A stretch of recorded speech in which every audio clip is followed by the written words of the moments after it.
Okay, good morning, everybody. Happy Friday. Honored to be back with you. I hope that you are just letting you all know as a private matter. This is the initial descent of the beard that I have been growing here in commemoration with Sphera. Next week, with God's help, we'll be able to shave those. So I hope that you're going to enjoy whatever's last of the bearded face that you see every morning as we try to sort of get it down closer to the skin. L'chaim to those that are still in the middle of their morning coffee. For those that are watching this later on in the day, you should still be drinking coffee, so enjoy it then. We've been talking a lot about this idea of building a sanctuary in your mind. And I want to sort of end the week by sort of putting the pieces together on this section so that next week we can move into the next level, which really is speech. A lot of what we discussed this past week, and really what we've really been discussing, and we'll circle back to the mind because it's impossible not to. But a lot of what we really tried to put together over the past few days is this idea that if you're not going to spend the time thinking properly, you're not going to get the full benefit of what the mind has to offer you in your path to greatness. A lot of people have the potential for greatness. And the reason why it doesn't come out is not because they don't have the capacity. It's because their mind isn't focused right. It's not because they don't have the ability. It's because their mental state is flustered. They're not using the command center properly. You take, a government. You take an army. Take a sports team. And they can have the right players or soldiers or resources. And the reason why that country or army or team isn't more successful isn't because they don't have the right resources and players. It's because they don't have the right focus. Whoever's running the command center, whoever is in charge of setting strategy is not focusing them enough. Not thinking through the challenges enough, not preparing and planning enough. In many cases, that's our lives. And it's worthy of the time. It's worthy of the time. Like, I grapple with this morning's show and the daily show, and I ask myself, like, should I say it in like 2 minutes? And I'm thinking to myself, like, it's worth the time. It's worth the time for us to spend it, like, thinking about this. We got a whole day, just a couple of minutes every day to really get our mind straight. It pays back tenfold. When we spend the time giving our minds the ability to think, to review, questioning our own thinking, this is work. And I implore you, and if you've been listening to the show even once, I beg of you to start to take the time. Don't just listen to it. Set the time every day and think about your day. Set the time every night and review your day. And ask yourself, am I being fair? Am I really right? In quiet moments, you'll be surprised how insightful we are. You will be surprised how wise we are. Did I say that correctly? Was I right or was I wrong? Could I have done more? Am I being lazy or am I being appropriately careful? These distinctions are, when you start to get them in your own mind, when you start to put them in your own thinking, these are the distinctions that change you. Was she wrong or am I just insecure? You nail that, you can change a relationship. Distinctions are like keys. When you can put them into a situation, you unlock them. And the more we spend the time, if you overdo it, you overdo it. But the more we identify time to think, to review, to plan, to go back on, did I do that right? The more life sends us very similar things. And we get more prepared in them and more prepared in them and more prepared in them. We take our lives that seriously. There's a lot of people out there that are operating at a fraction of their capacity, not because they don't have enough, it's because they're not focused. And if you're hearing this while you're doing 10 other things, and if you're hearing this and saying, come on, I have stuff to do, it's an indication that we're doing too quickly. I forgot where I just saw this. I saw a quote recently, I'm sure Andy, the individual who can find anything, anywhere, within moments. Abraham Lincoln once said, if you give me 6 hours to cut down a tree, I will spend the first 4 sharpening the axe. I'm sure Andy's going to find it. Maybe we'll use it as a meme. I'm sure I saw it this week. But that's the greatness that he's trying to get underneath. What he's saying is, if I've got 6 hours to do something, I'm going to use my mind, if you will. Oh, of course you got it. Right here. Brainy quotes Abraham Lincoln. If you're on the Zoom live, you got it. If not, well, maybe we'll post it in the different spaces. It starts by building a sanctuary in your mind. It starts by recognizing that your mind is a holy place. This, by the way, is Judaism 101.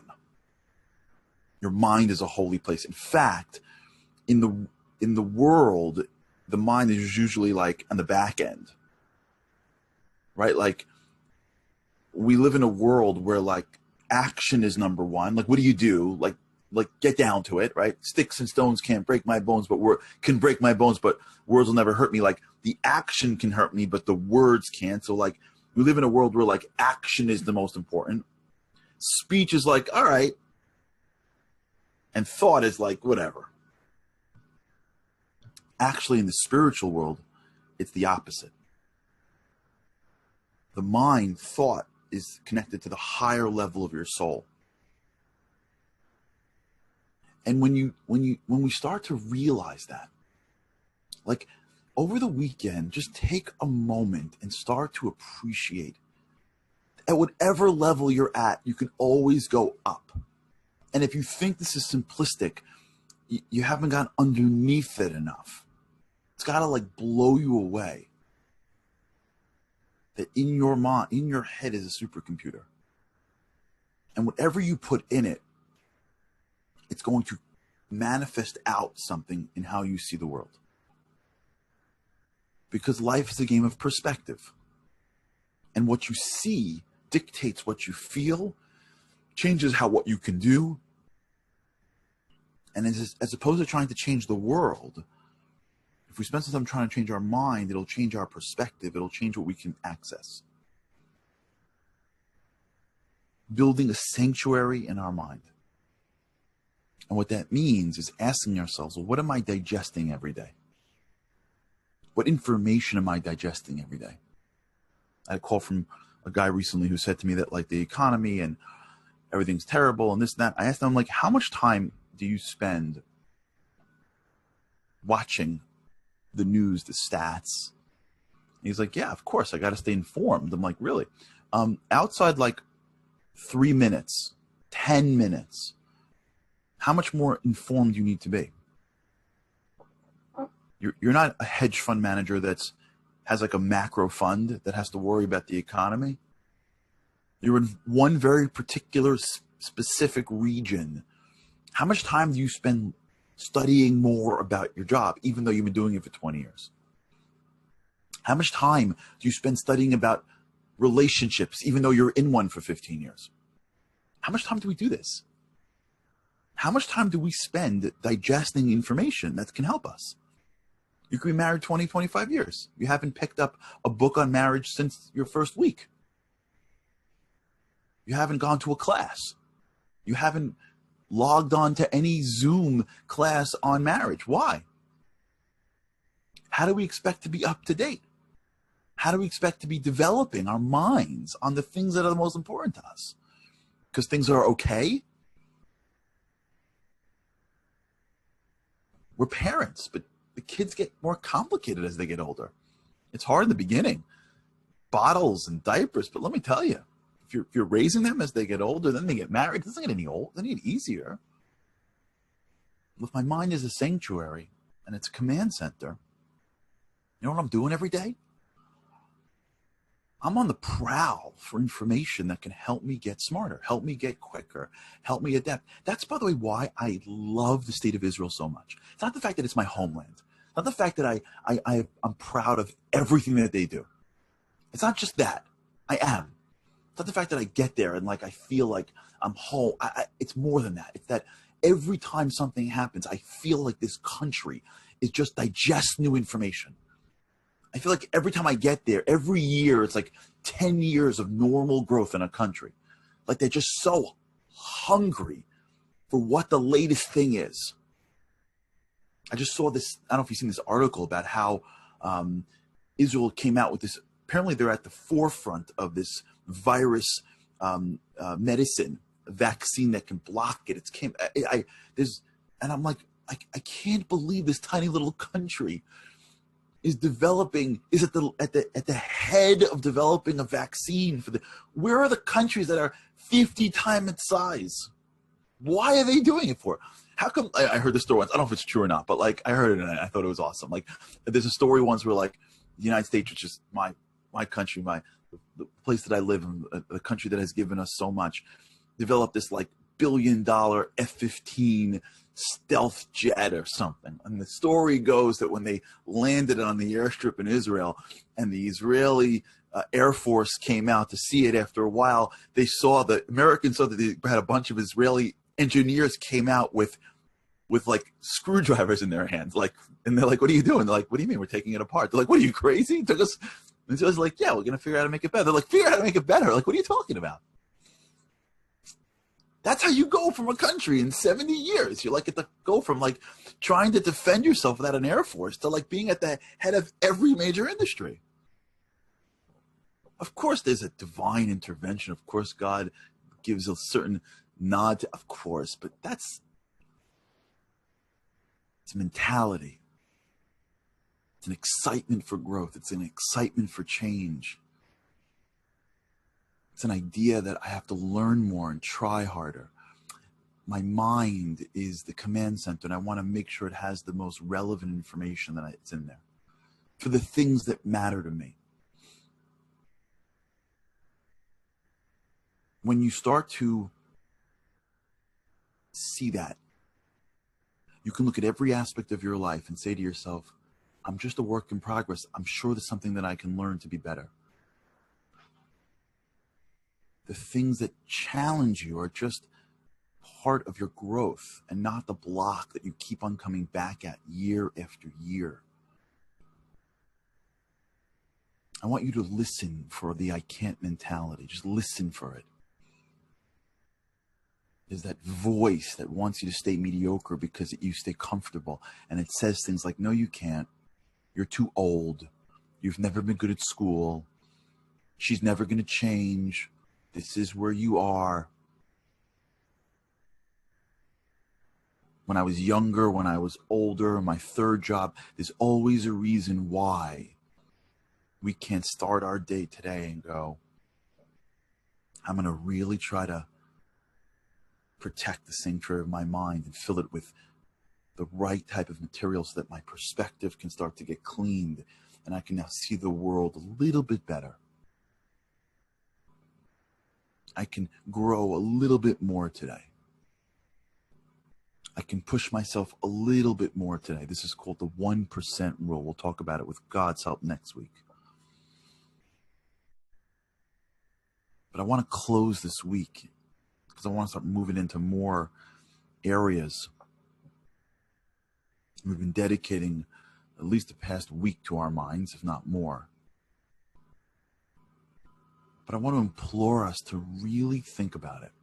The mind is a muscle that we can't see, so we don't appreciate it. The mind, we mystify it too much. It's not who we are. It's a muscle. It's just a computer. It grows. It changes based on what us, the soul, the true us, puts in it. And we can control what comes in our eyes. We can control what we think about. We can control what we go to digest. We can control what proactive things we can do every day. And if we start to demystify the mind to just making it a command center, a computer, and then we give it the respect that it deserves, which is whatever goes into it will come out in my eyes and my perspective. If we can just gain a little bit more control of that computer, we can gain a lot more control about our lives. So here's what I want you to do this weekend. I want you to start to be aware of it. I want you to start to put a little bit of distance between you, the essential you, the soul, the thing that is you that will be with you even after you pass away at 120 years old. The thing that is still you no matter what happens to your mind, that thing that is you, that intangible soul. I want you to create a distance between that soul and the computer called your mind. And start to see yourself, the you, with levers that can direct parts of your mind. You can change your focus and attention. You can be proactive in what you want to digest. You cannot do certain things. You cannot hear certain things. You can control what comes in. And as you start to separate the you and your mind, you start to gain a little bit more control over it. If you feel something, you have to realize that you don't always have to feel that. You don't always have to react that way. You don't always have to be thrown by that thing. And once we start to appreciate that even a little bit, it's like, imagine like sticking a little bit of like a stick between two rocks that you can like gain leverage over. You start to realize how empowered life can be. You start to realize just how much power you have. You can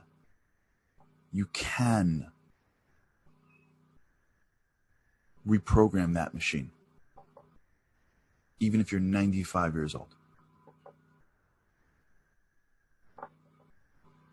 But you have to want to. You have to get excited about it. You got to spend the time now getting pumped about life, overcoming the things that are in your mind, gaining more, doing more, being more. Our esteemed producer, Andy Boltax, did something incredibly difficult yesterday. I don't want to embarrass him. Hard, difficult. And I was so proud of him. And he said, it wasn't me. When you think about these things, when you push yourself in certain ways, you realize how much you can accomplish. Next week, we're going to start talking about speech. Hope you stick with us. Next week, we're going to try to figure out how to have a Q&A session for those that are coming in for the first time. I don't know how to do it. Maybe we'll do like an Insta Live. Someone has to explain to me how to do that. But until then, spend a couple minutes this weekend. Really take the time. Don't run through this. Remember how important your life is. Think about the power of your mind. How much time are you giving it to develop? Think about how you can change your daily schedule to have time to visualize what you're going to have time to review what you did. Add minutes to your schedule now. Do it. Do it and tell me about it. Make it worth it. Think about what's going in your mind throughout the day and then see where you can take away a little of that stuff that's disempowering you and add more things that's going to either make you wiser about what you do or empower you to keep on pushing. Create the distance between you and your mind. Start building your mind into the command center of life that you want, that you deep down know that you can have. Bring more of the potential out into the world. Give more expression to that infinite soul. We'll keep on going with God's help. Until then, we wish everybody an incredible weekend. Shabbat Shalom. Thank you for the time. Thank you for the week. And it is my hope and prayer that we get to do it again. Can't wait to see you Sunday with God's help. Have a great weekend. Don't make it good or great. Make it awesome. Thanks so much.